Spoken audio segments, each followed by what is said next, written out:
Perkenalkan, nama saya Evan Kacung Andika. Saya adalah orang mahasiswa ya, kebetulan sedang menempuh pendidikan, tepatnya di Institut Teknologi Nasional yang berada di Bandung. Untuk NIM saya adalah 23 2023 6001. Pada kesempatan kali ini untuk memenuhi ujian tengah semester pada kelas kecerdasan buatan geospasial, saya ingin berdiskusi sedikit mengenai pengantar kecerdasan buatan AI dan GeoAI.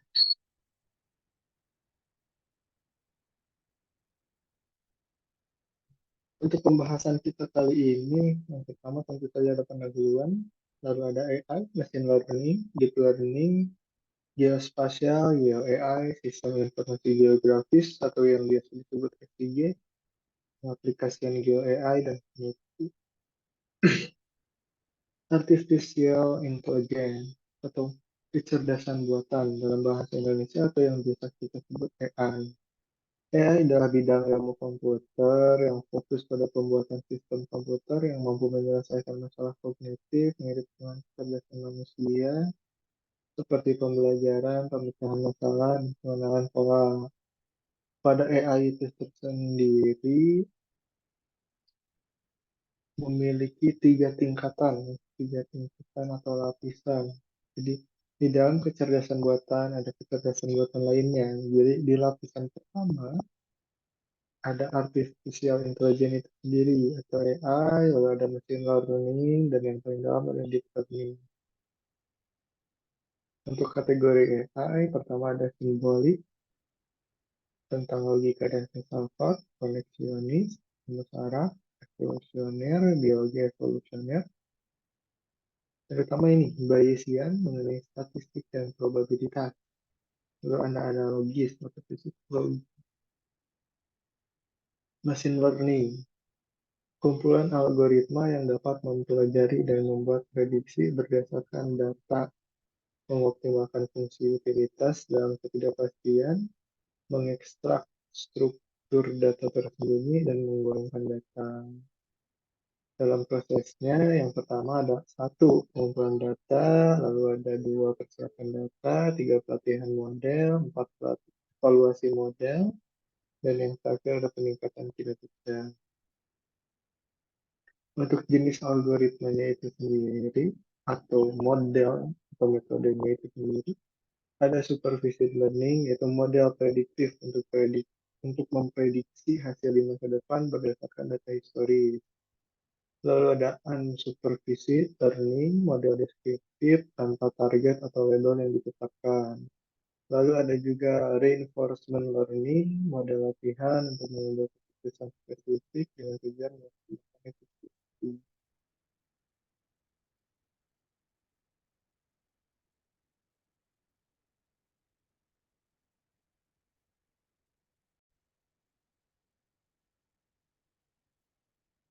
Lalu ada deep learning.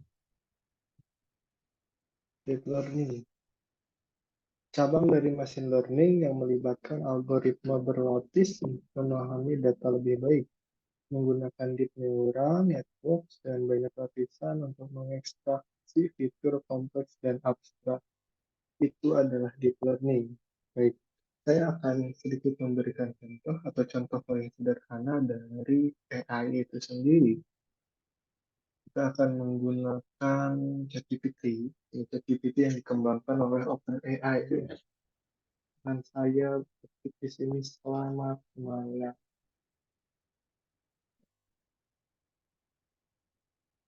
Selamat malam, bagaimana saya dapat membantu Anda hari ini? Jadi, ChatGPT ini adalah AI dalam bentuk bahasa. Gitu. Jelaskan, saya akan jelaskan mengapa Bandung bisa dingin hari ini. Saya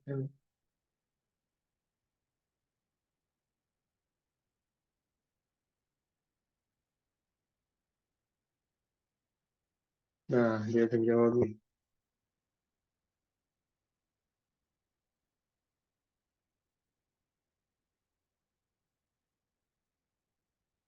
Oke, dia menjawab. Karena ada ketinggian tempat, lalu ada pengaruh pegunungan juga, ada cuaca dan angin, musim, malam hari, awan dan hujan. Tapi ada yang lupa dia nih, coba saya tanyakan. Anda benar, Anda benar, tapi Anda melupakan tentang La Nina dan El Nino.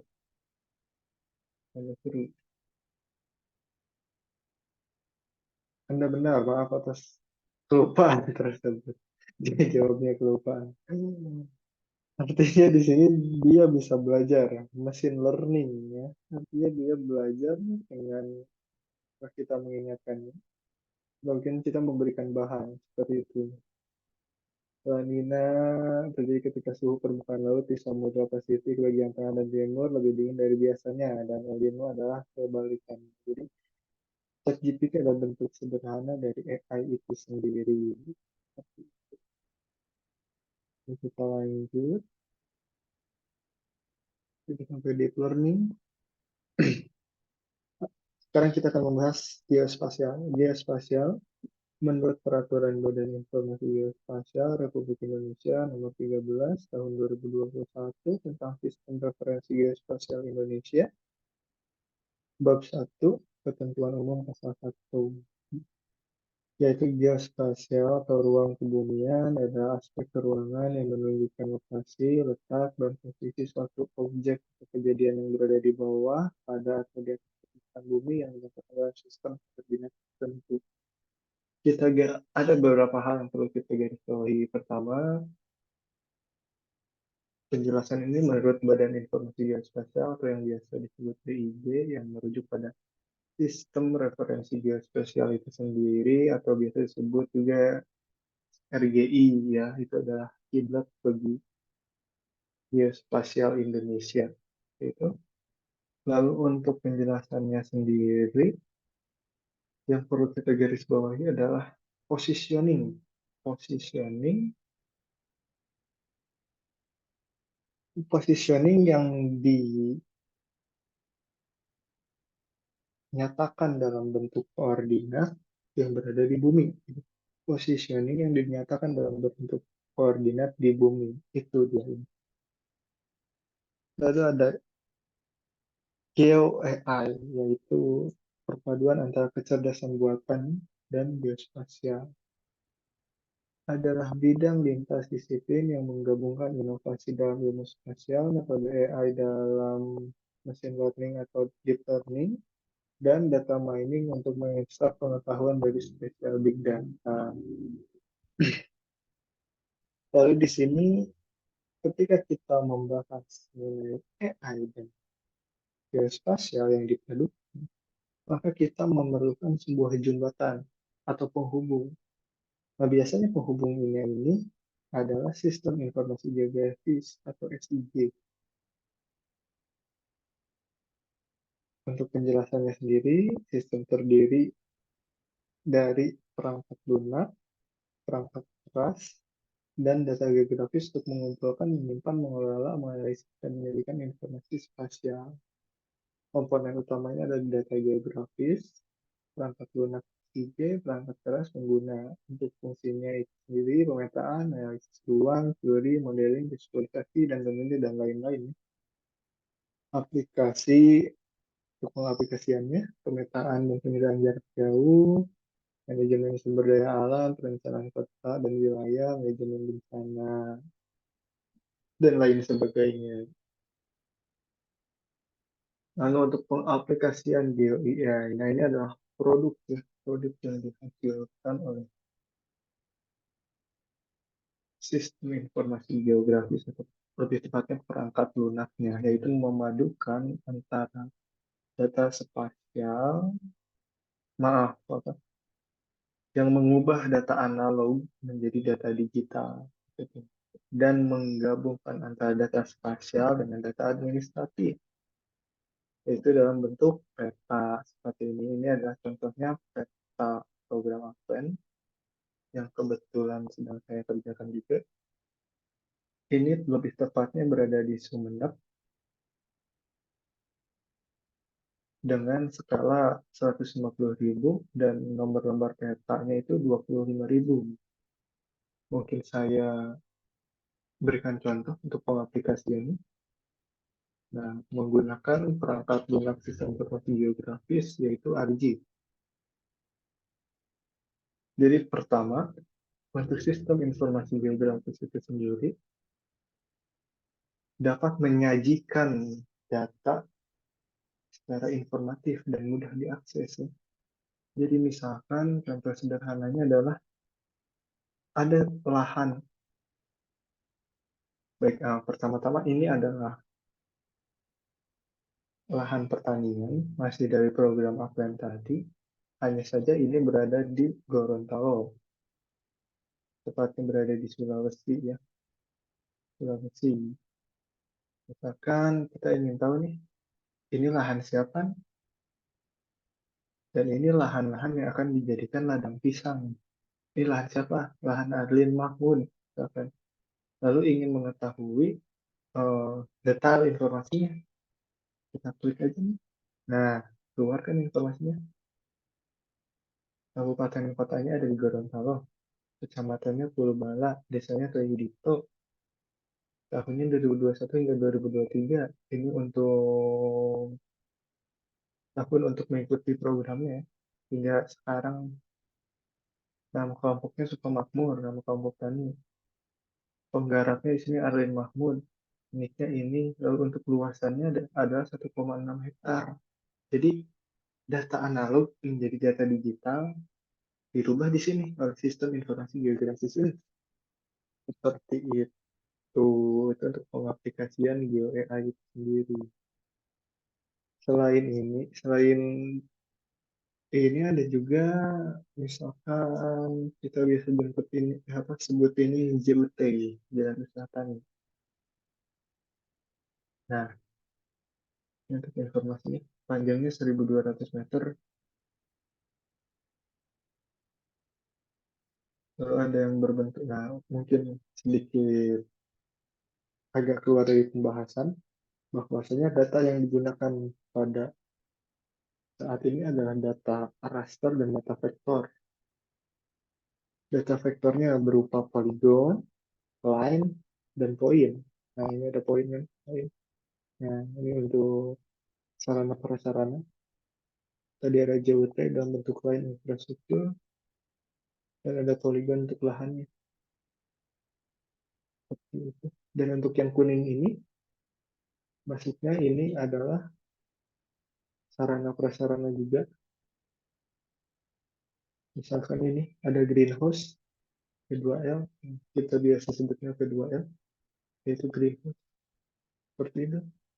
Tidak hanya menyajikan data analog menjadi data digital yang informatif, tapi dengan adanya citra satelit ini, kita bisa langsung melakukan pengukuran. Jadi bahkan tidak perlu untuk mengambil data analog, tapi langsung bisa menjadi data digital. Misalkan, coba saya contoh. Saya rubah dulu menjadi proyeksinya menjadi UTM. UTM buat geodetic system untuk Gorontalo itu ada di 51 North, ya, North 51. Ya betul, apa North 51.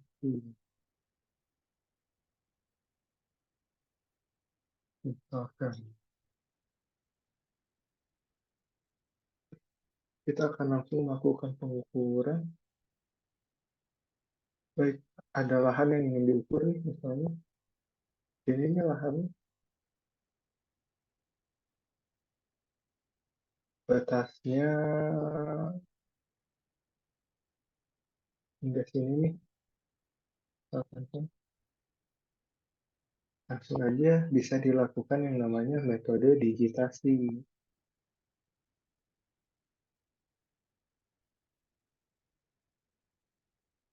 Misalkan seperti ini, sederhananya. Nah, karena ini akses jalan kan, akses umum, jadi tidak bisa ditabrak.